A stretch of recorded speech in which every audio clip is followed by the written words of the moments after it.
What's up, sports bettors? Matt Modi here with OddsJam, and in this video, it's going to be an NFL season preview talking about five teams that I'm looking to fade to begin the season against the spread. That against the spread part is extremely important to understand. I'm not telling you five teams that I think are going to be bad.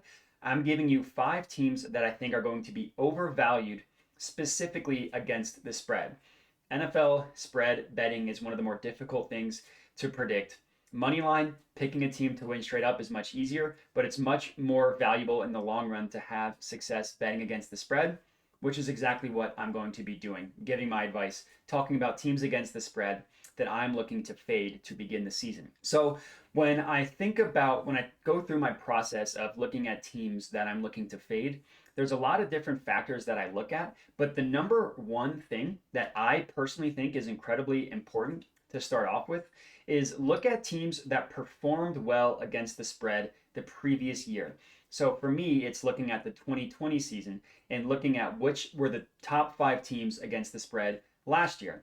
Generally, performance against the spread is not something that you can rely on year over year. So teams that were good last year against the spread tend to be overvalued the next year. And I've identified five teams that I think are ripe to look to fade to begin the season. Now, this, again, I do want to preface a couple points. This is not me saying that I think these teams are going to be bad or that I think you should automatically bet against them. You, of course, want to look at the value.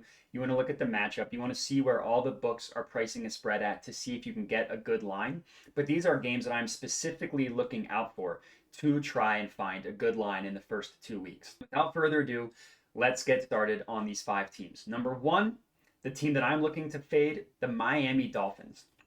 They finished last season 11-5 against the spread. For those of you who remember, had a really weird year last year. They started off the season like 1-7 or 1-8, and then they won 7 or 8 straight games.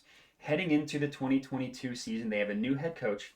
They have Tyreek Hill. They have a revamped offensive line, but I'm just not buying it. They were, like I said, 11-5 against the spread last year. I'm not a huge Tua fan. A lot of advanced analytics don't favor Tua.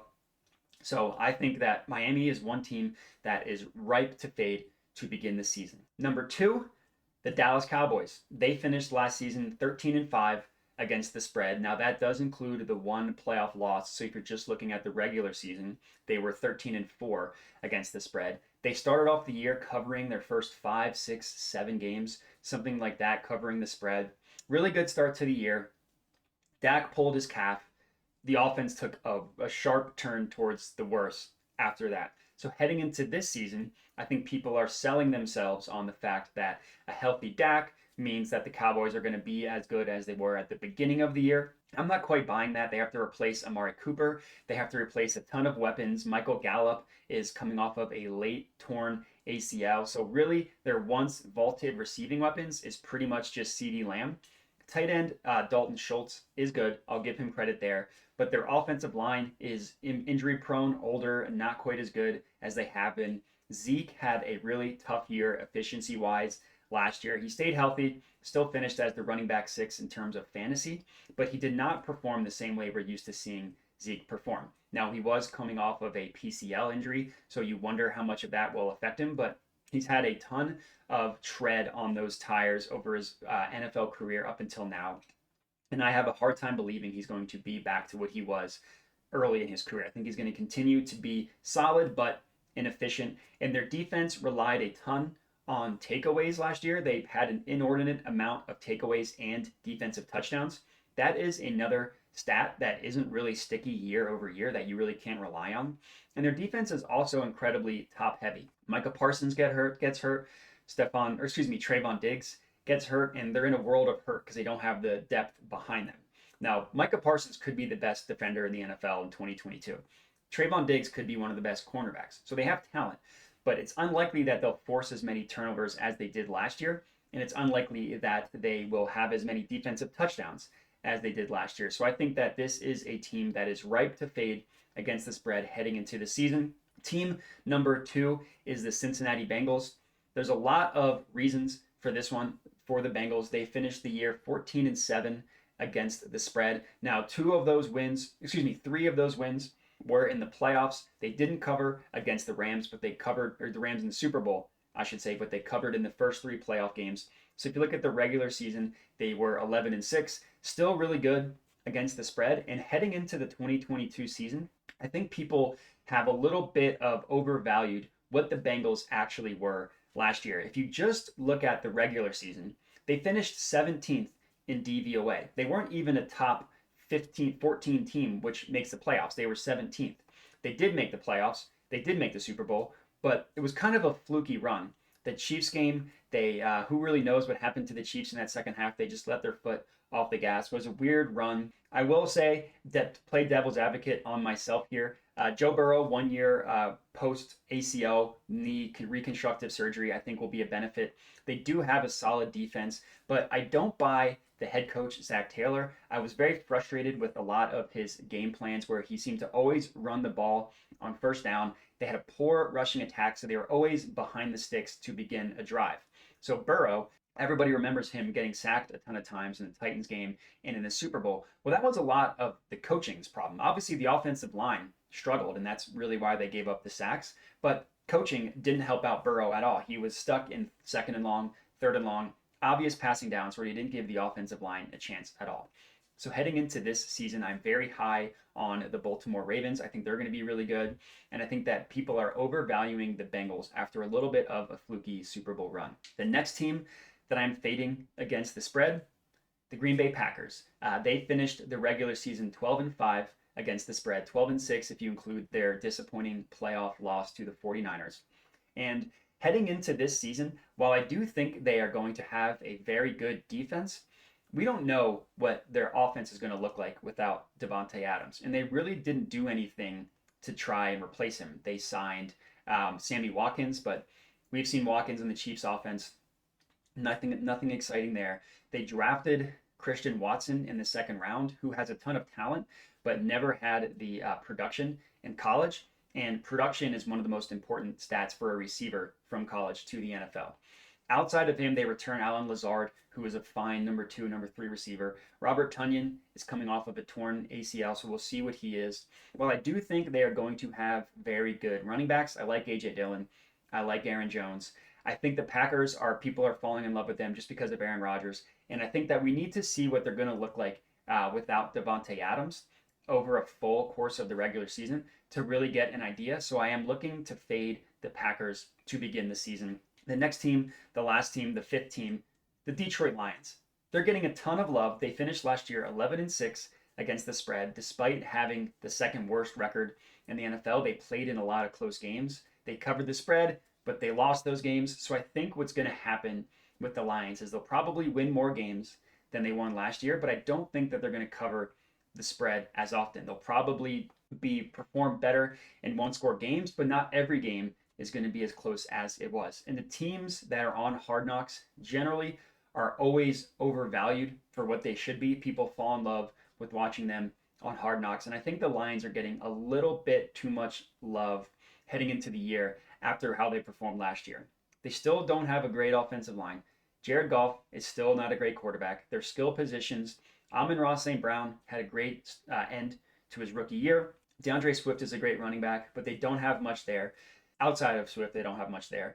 Defensively, they do have some talent in first-round pick Aiden Hutchinson and second or third-year cornerback Jeff Okudah, but really lack talent on both sides of the ball. And just because people are falling in love with Dan Campbell and the ultimate football guy attitude that he has, I'm not quite sure that that will translate to as many close games as they played in this past year. And I think that they're a little bit valued against the spread. So those are my 5 teams to remind you: the Dolphins, the Cowboys, the Packers, the Bengals, and the Lions. So now what I would like to do is go to OddsJam, go to line shopping, and see if we can find some bets to place against these teams in week 1.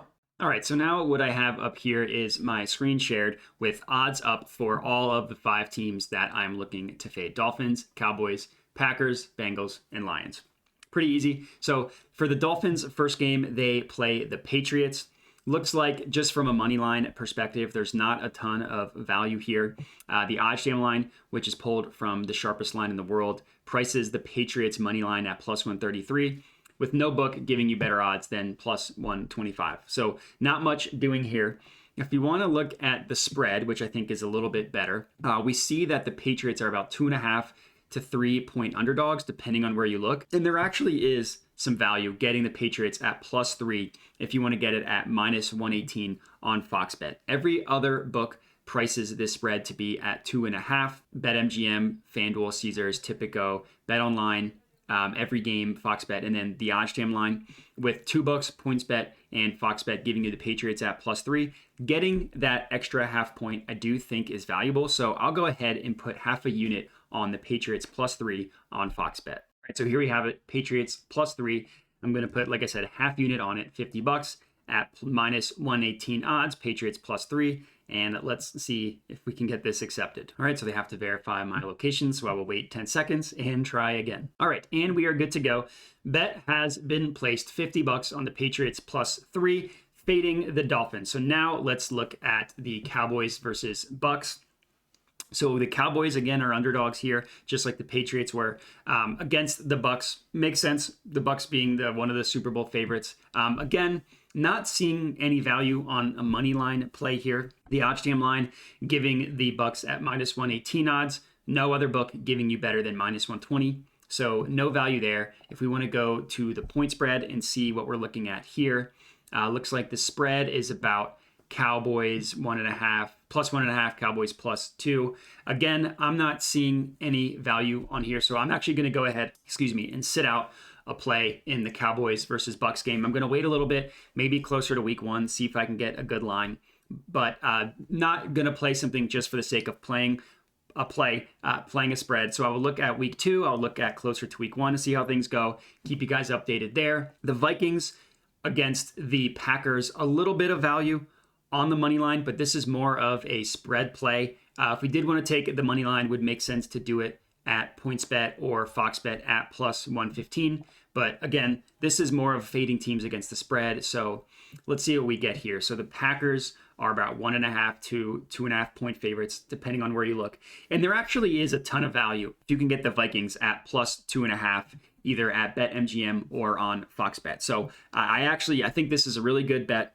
Most books, or not most books, but we can see some books, BetOnline, FoxBet, have this priced at 1.5. We see FanDuel, Caesars, Every Game priced, and as well as the OddsJam line, price this at 2, with a couple other books getting this at 2.5. So we're beating the closing line here either by a half point or a full point, depending on where you look. And a spread as low as this at 2.5 points, that's really valuable. So I think that this is a good play, getting the Vikings at +2.5.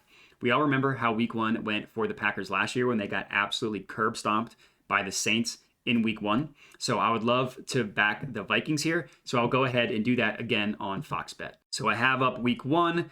We're looking at the Vikings +2.5, -110 odds. This is going to be another half unit play, $50 here. Just putting half unit on all of these unless I can get a really insane value. Bet has been placed, so we are good to go there. That is the second game. Now we're looking at the Bengals versus Steelers. Steelers, pretty massive underdogs. Finally, a team that is a little bit bigger spread here against the Bengals. While I don't necessarily, if you did want to sprinkle some on the Steelers money line, they did win in week 1 last year against the Bills. Week 1 is always notoriously weird when compared to the rest of the season. Always more outliers in week 1. So sprinkling maybe a half or a quarter a unit on the Steelers at +245 on FanDuel, I think could be a good bet if you are so inclined. This is all against the spread. So right now, it looks like the Bengals are 6.5 point favorites. No value here. I would have liked if I could get one book to have the Steelers at +7, but we see pretty squarely across the book, every single sports book has the Bengals as 6.5 point favorites. If at any point in the offseason I can get the Steelers at 7, I will hop on that. But as of right now, there's no value, so not going to force a play. And now the last one, looking at the Lions, again, underdogs against the Eagles. Looks like we are we are backing the Eagles on this one. If you did want to take their money line at -190 on BetMGM, I don't think that would be a horrible play. Obviously, that's pretty heavily juiced, but I do like the money line play here. In terms of the spread, looks like the Eagles are about 3.5, 4.5 point favorites. There actually is some value if you can get the Eagles at -3.5 on PointsBet, Tipico, PointsBet, Tipico, or FoxBet, because every other book is pricing this at 4 or 4.5. Now, with that said, looking at the OddsJam line actually values the Lions at 4.5. So I'm not seeing as much of a play here. While the OddsJam line is giving the Eagles at 3.5, they do give it the more likely scenario. There's not a ton of value getting the -110 odds on PointsBet or FoxBet. We're still would be betting a negative EV play. So I'm going to go ahead and sit out this one as well. So ended up placing 2 bets of the teams that I'm looking to fade, which is important because I said it's only worth fading teams if you can get value. I'm not going to take a bet just for the sake of taking it. I'm going to look at closer to week 1, see where the odds shake out. And then I'm also going to look at week 2 as well because it's still early in the season. But that's going to be it for this video. 5 teams that I am looking to fade. If you have any questions, let me know. We'd love to hear it. Comment on the video with your feedback. Would also appreciate if you could like the video, subscribe to the OddsJam YouTube channel, and that's all I got for you. So I appreciate you guys watching, and have a good one.